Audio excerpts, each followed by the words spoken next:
Hello, everyone. Welcome. We're so happy to have you here, whether it's early afternoon or late afternoon, evening, as it is for me on the East Coast. We're so excited to have you here with us for a really casual but very informative conversation about Ready, Set, Raise, which accelerator from the Female Founders Alliance.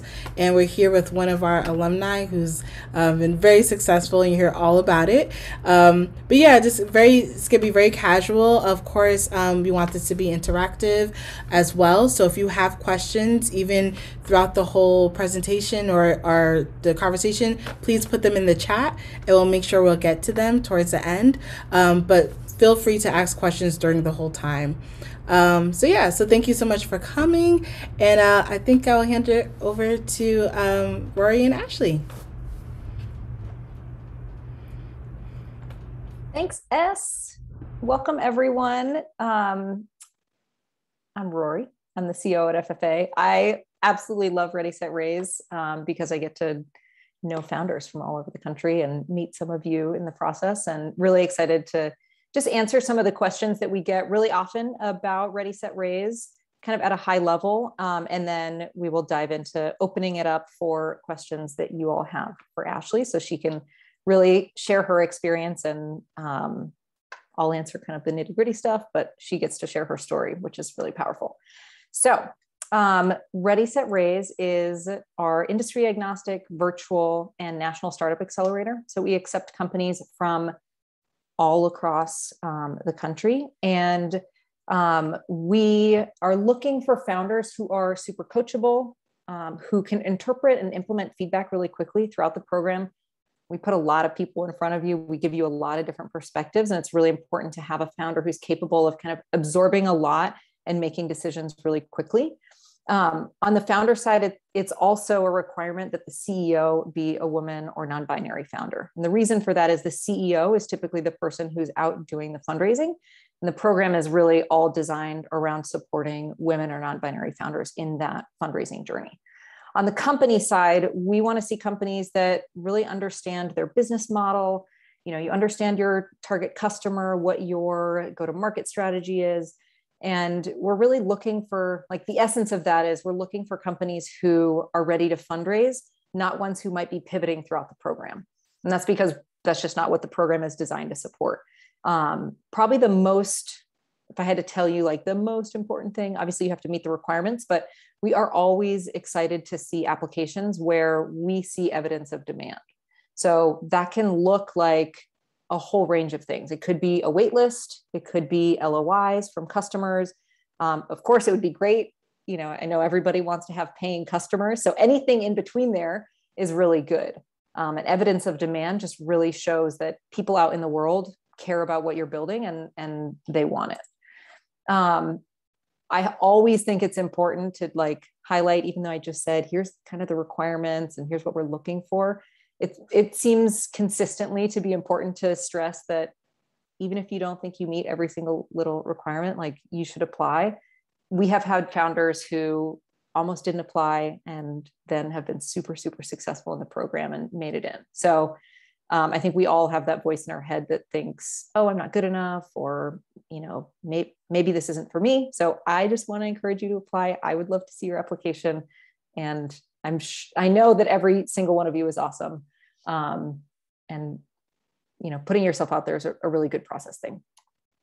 The program has 4 main pillars: cohort experience, which I will let Ashlee talk more about. Weekly pitch practice. We go through your pitch over and over and over and over and over every week. What's great about that, it's hard, right? You get a lot of feedback. What's great about it is by the time you're out, live pitching to investors and in meetings, you've actually faced a lot of the challenging questions that, you have answers you're prepared for. So when you are live pitching, you're kind of like, oh yeah, I've had a deep conversation with one of the coaches about this question, and how do I want to approach answering it? The third pillar is relationship building with investors. We think this is really important. We bring in investors so that you can meet with them one-on-one and develop a relationship with them, get to know them before you invite them to ask your round, before you invite them to join your round. It's powerful because then, like, maybe they're not actually somebody you would want on your cap table. Great, don't invite them. And also they've seen you in action. So it kind of gives you a chance to develop a relationship before you make a formal ask for somebody to join your round. The fourth pillar is group sessions with industry experts. And this is one of the big changes from past programs to this year. And I'm super excited about it. We're splitting this pillar out into what is the pre-accelerator. So that's going to be a 3-week intensive chunk of the program in December, where we cover kind of all of the bases of what you need to know from a knowledge standpoint to succeed in raising your round. And we realize that we can actually open up that portion of the program to more founders. So we have about 30 companies that we're going to invite into the pre-accelerator, and then we're going to select the final cohort from those companies. The type of things that we're going to cover in the pre-accelerator, it's kind of like, what does your business need to look like? What do you need in place for your business? That'll be kind of the first week. Second week is really focused on what do you need to understand about raise mechanics, valuations, business models. What are the terms you should be looking out for? Like really nitty gritty stuff. And then week 3, we'll kind of start to transition into talking more about your specific fundraise. Your strategy, what is your deck going to look like? You'll have one-on-ones with the FFA team, and you'll get kind of a flavor of what that group pitch practice experience is like. The other big and exciting change to the program is that we are going to be investing in all of the companies this year. In years past, we haven't had a fund in place to be able to do this. And so we've kind of just said, okay, we're going to put all this time and effort and help our founders fundraise. And we haven't really been able to be a part of those rounds. So this year we get to be, and I'm super excited that in addition to kind of providing all of the value of the program, we're able to offer a $50K cash investment. The application process is really, I would say, thorough. Like we really honor your time in applying with our time in reviewing. And so we bring in kind of our close investor network and some of our startup advisors to read each application. So it's a range of people who are reading each application and giving us input. And then we'll do interviews from there. The first priority deadline is September 9th. So you've got lots of time.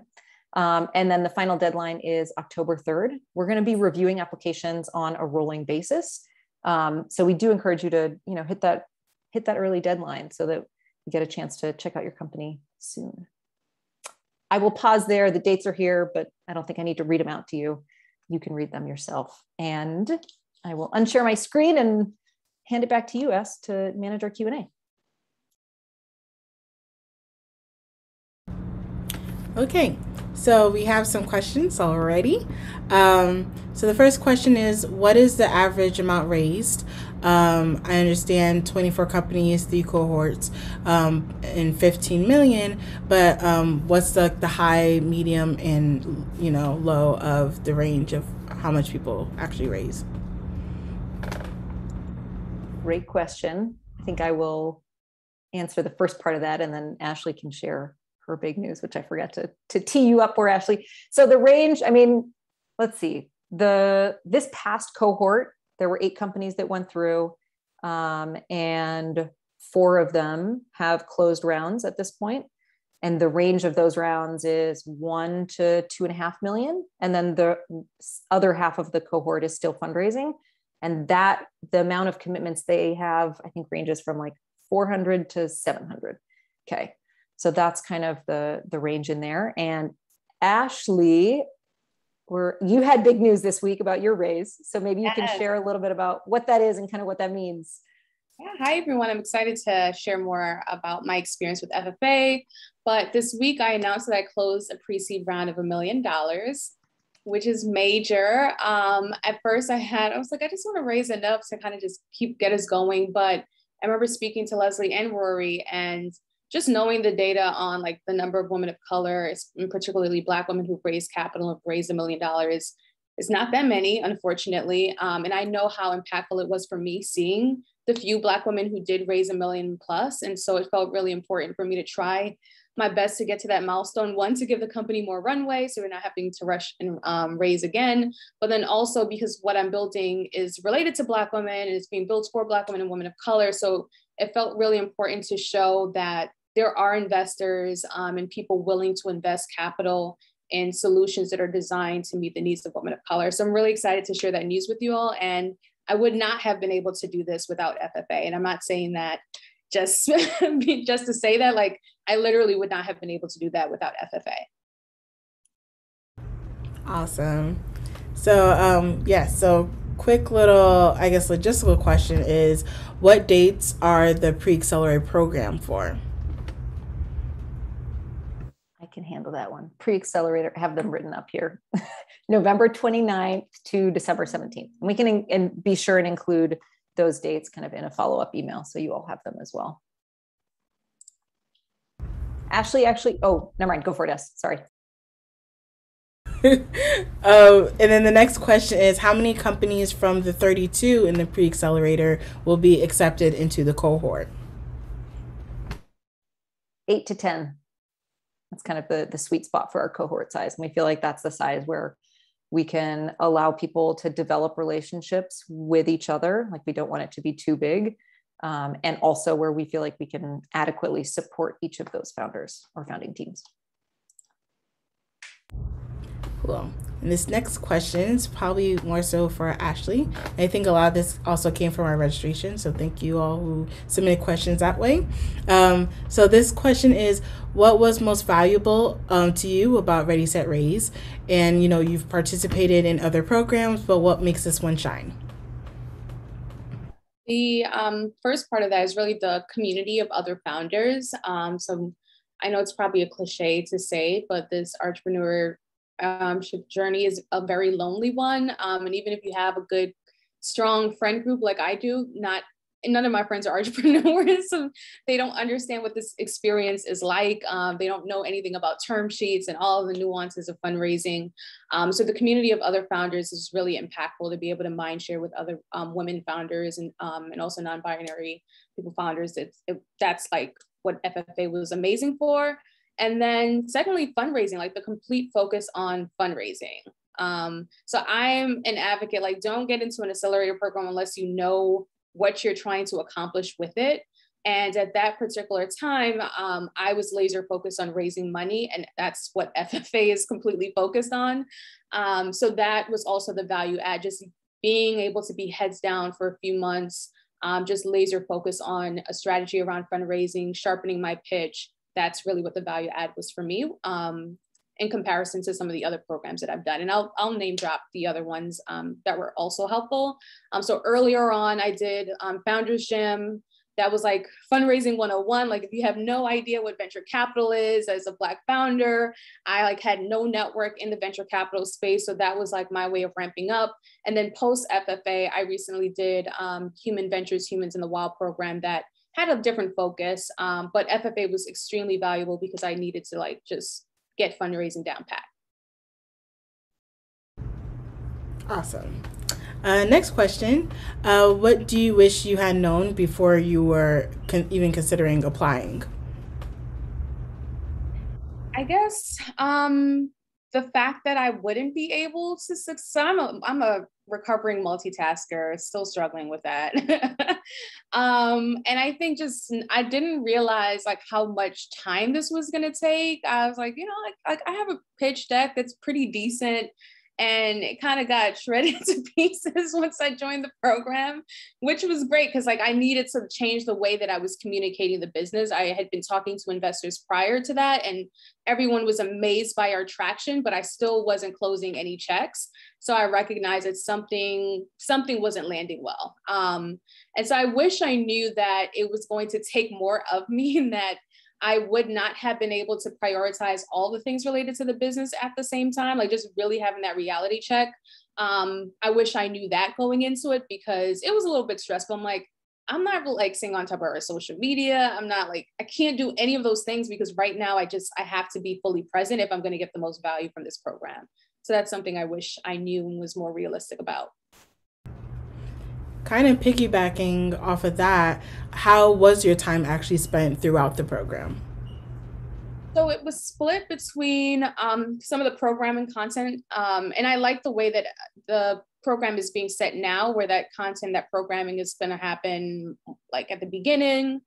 So we were split between that, which was helpful, tactful information as a founder, And then also, going over pitches with my peers, with the other founders who are part of the cohort, and then also with the mentors and investors that FFA had for us to get feedback and also just to get, some life advice on. So yeah, it was split between connecting with peers and getting feedback there, programming content, and then also the FFA mentors and investors.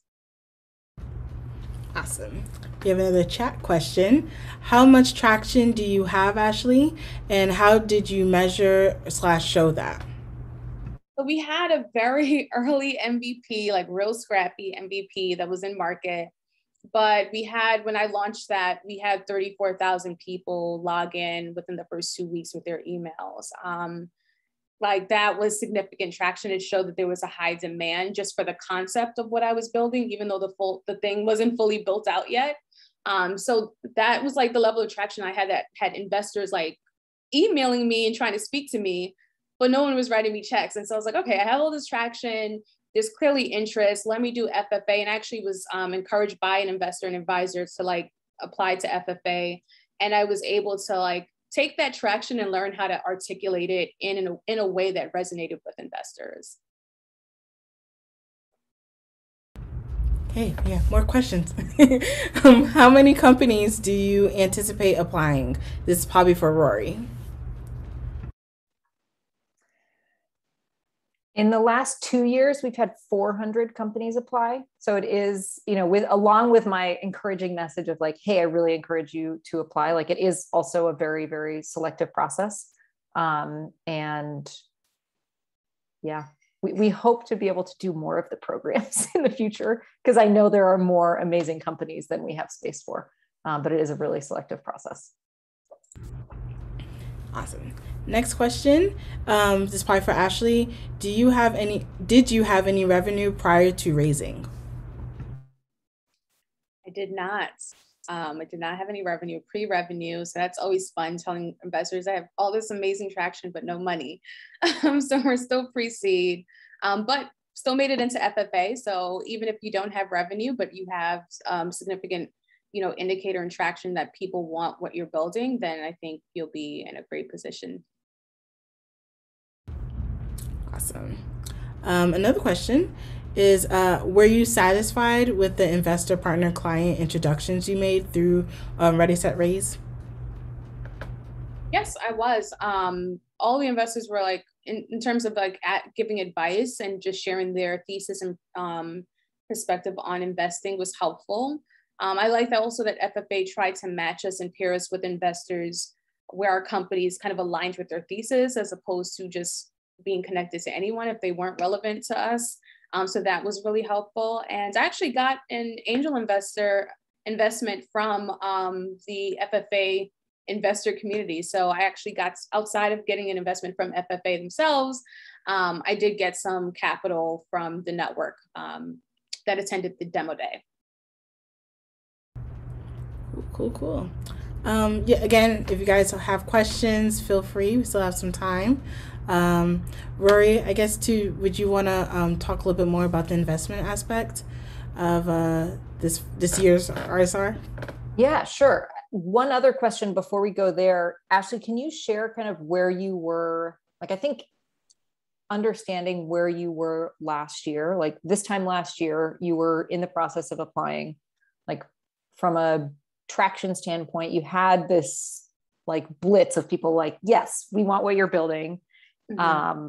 What else, where were you from an investor conversation standpoint? And then I guess how did maybe tell us the story of your fundraise over the last year, right? Because you've now closed $1 million. But it's also been a while. So what has that journey been like? So I'll give you all the real tea and backstory. So I've been bootstrapping Health and Her Hue for 2 years. I knew that raising venture capital wouldn't be an easy feat as a woman of color. So I was just I just want to build and grow this. And also I had some trepidation about venture capital just generally. So bootstrapped for about 2 years. Was working for a consulting firm where I was working with strategic investors, and I took that role specifically to learn how venture capital worked and to start building some relationships in the ecosystem.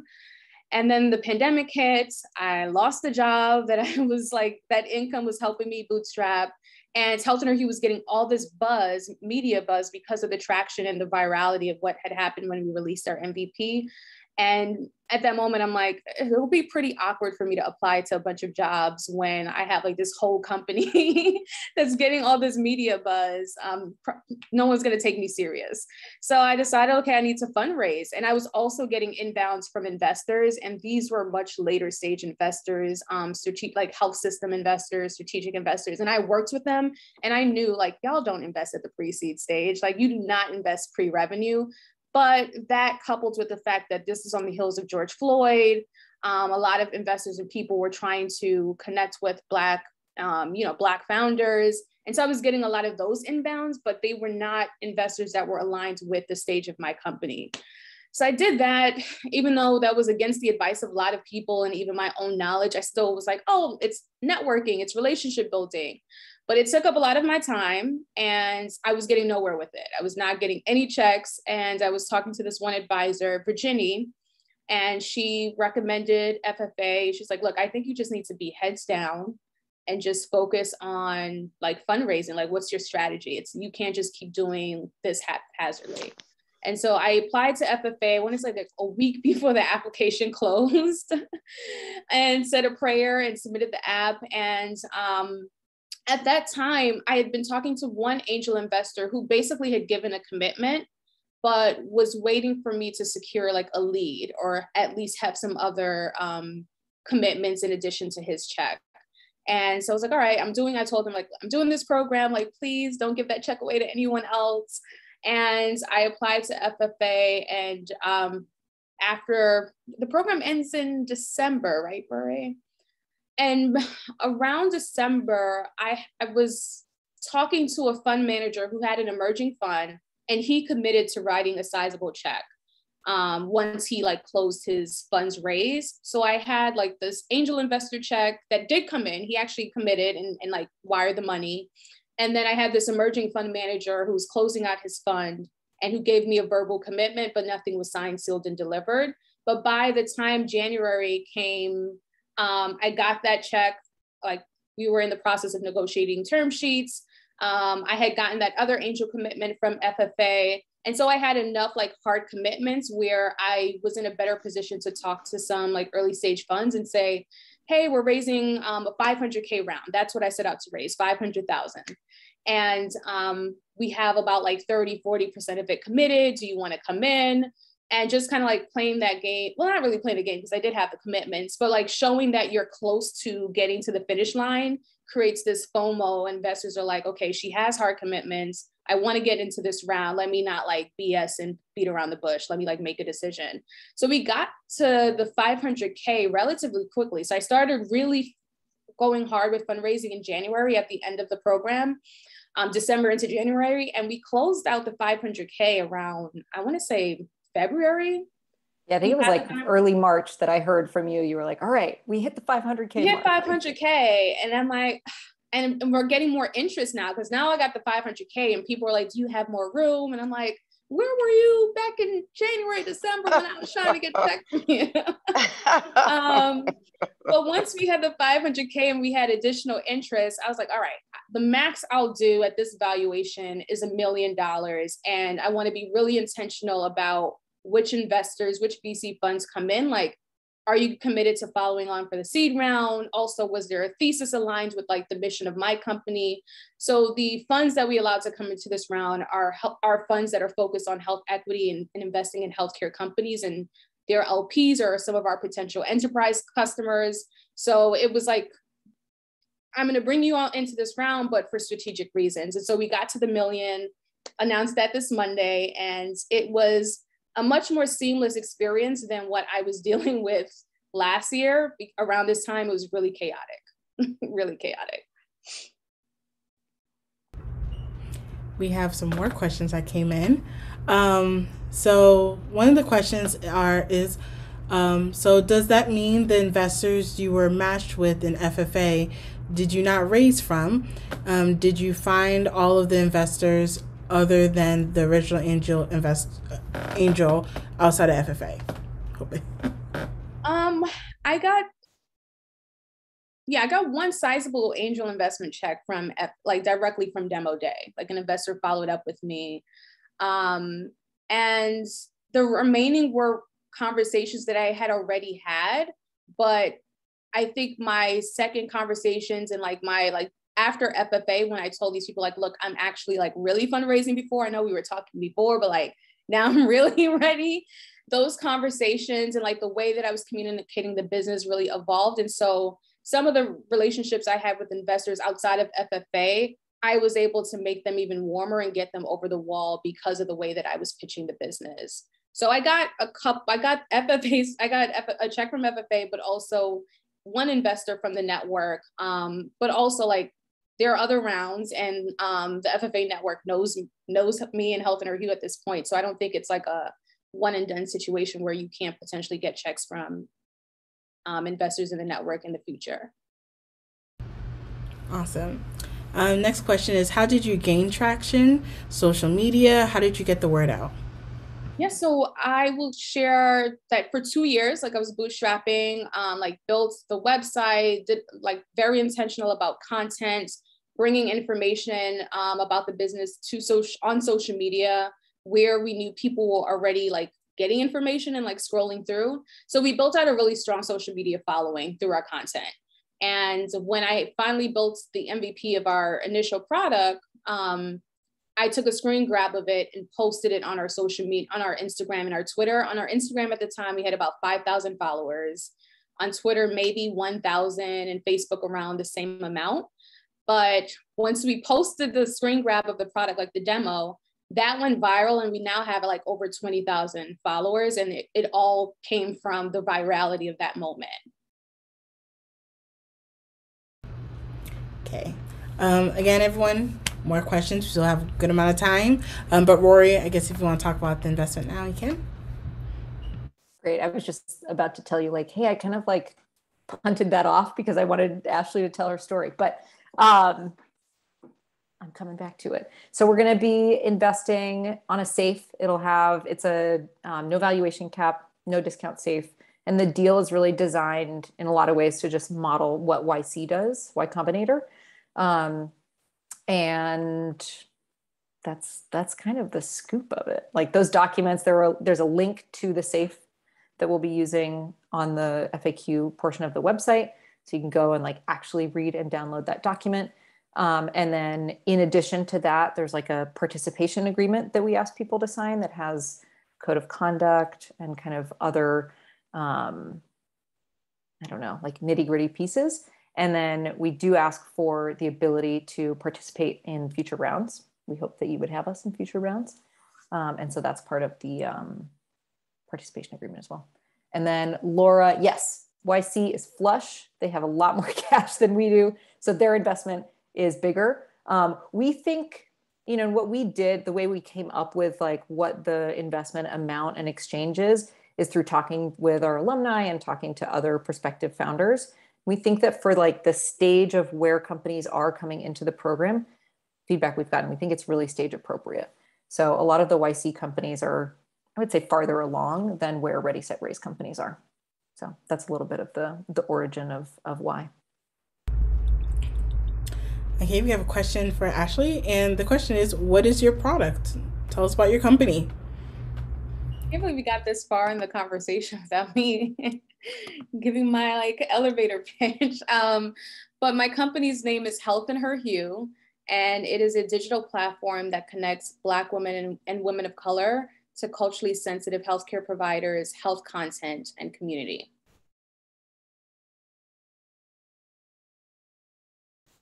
All right, great. So any other questions anyone would like to ask either Rohre or Ashlee to? We are here. This is a great time. Ashlee, maybe you can kind of, while people think about like, if you have any final question, like what's your, I don't know, what would be your advice like to all prospective entrepreneurs? Like I do think that your experience of having been through multiple programs is really valuable. Like you've experienced kind of what's out there. So what advice do you have as people are considering different programs and especially for kind of this stage of maybe like pre-revenue, trying to fundraise? So I'll share this. Like, I have a new philosophy on like accelerator programs, and I intentionally sought out or was open to programs that weren't asking for equity or making an investment out the gate, because I've heard, stories from founders. It's like, I didn't really get that much value, or, just like asking for too much equity too soon, all that stuff. But I will say I did a program recently, and the way it was set up, like it was a very selective process, but at the end, they all decide to make an investment, a pretty sizable investment. At the end, out of like the 10 companies, they'll make an investment in 4. And so I like that, because I'm like, okay, I don't have to commit to any equity. You're not asking me for any type of terms. But at the end, they ended up not making an investment, which is fine, because I still closed the rounds. And it's not a hard no forever. But I shared a lot about my business in that program, and they had no skin in the game. And so I just now moving forward, I don't think that that's really the best approach. Like, yes, you get to hold on to your equity and all this stuff, but I don't think that you should share so much with about your company with people who don't really have skin in the game. So that's like my new philosophy. So I like the fact that FFA is making an investment in the companies that it's selecting for Ready, Set, Raise, because I think it shows that like I really believe in your business and I want to get in early.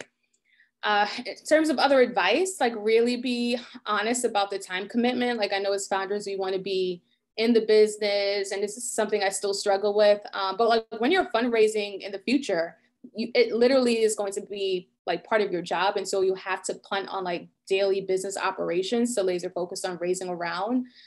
So kind of get in the habit of that, like setting up your systems in a way so that you can kind of be laser focused and get the most out of the program, and not doing too much of trying to do all of the things and not getting what you need and then feeling like it was a waste of time.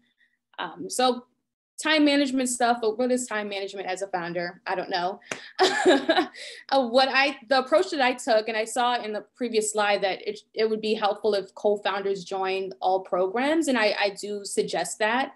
The way my co-founder and I approached it was I as a CEO, like attended all of the programming, and she held it down with the business and like the team.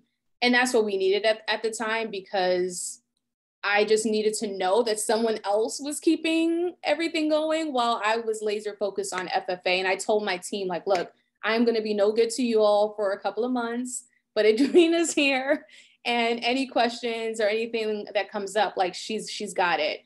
So if you have a co-founder, that was the approach that I take. I can't tell you what you should or shouldn't do, but I will say that like having to relay everything that I learned in the program back to my co-founder, a lot gets lost in translation. So it would have been really valuable to have her presence, but at the same time, it was really valuable to have her keep the engine going while I was able to focus on the fundraising piece.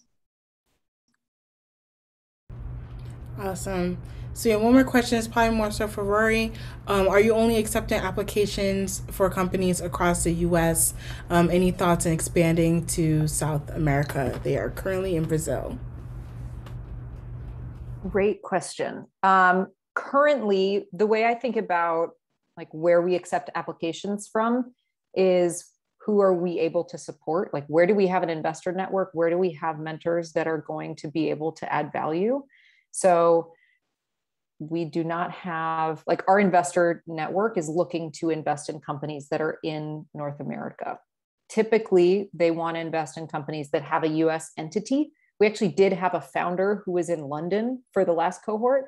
And I don't think, like, Ashlee, did you even know that Paloma was in London? Like, you wouldn't have known.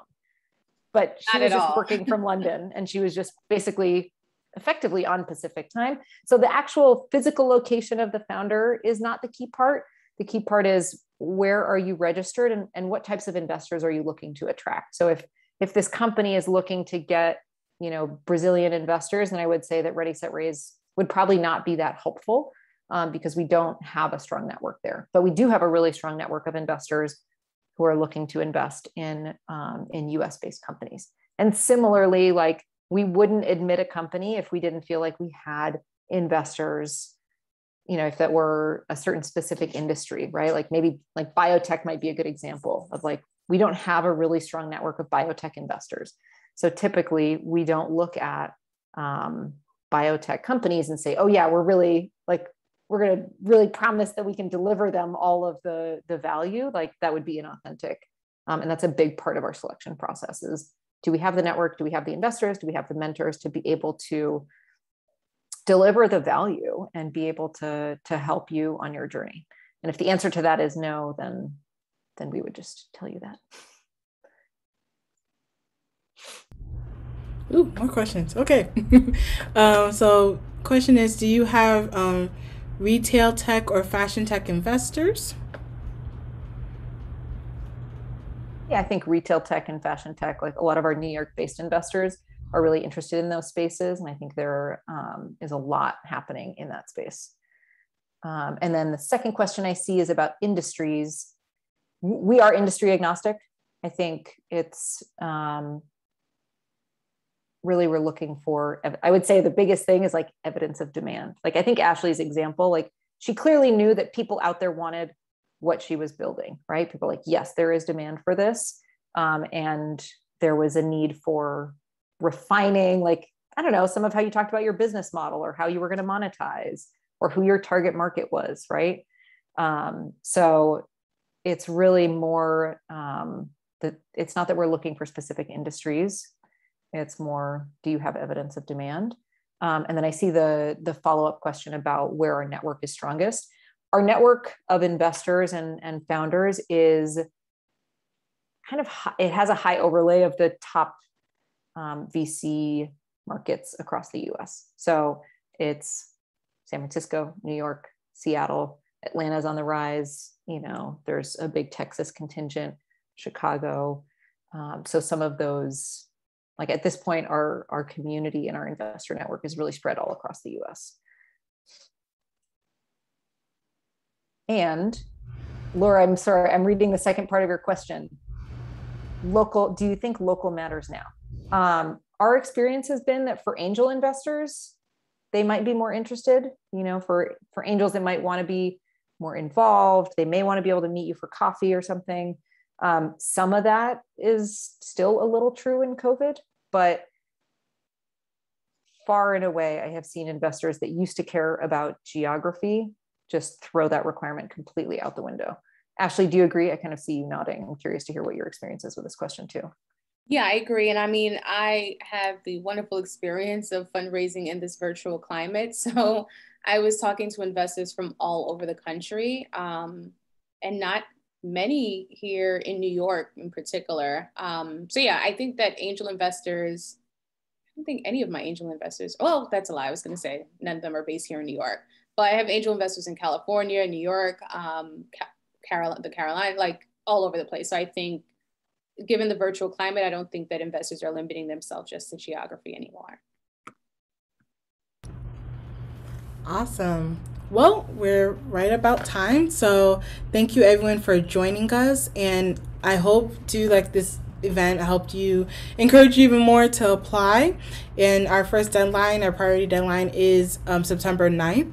So get your applications in by then. But of course, if you have any follow-up questions, our FAQ doc and another video of Rohre is included in the application. But you can always feel free to reach out to us as well. And there's more information on our website. So yeah, so this has been great, but thank you so much, y'all. And the link to meet with Rohre and myself, I'm S, by the way, is in our Calendly. So be sure to open that link up. But yeah, thank you all. It's been really great.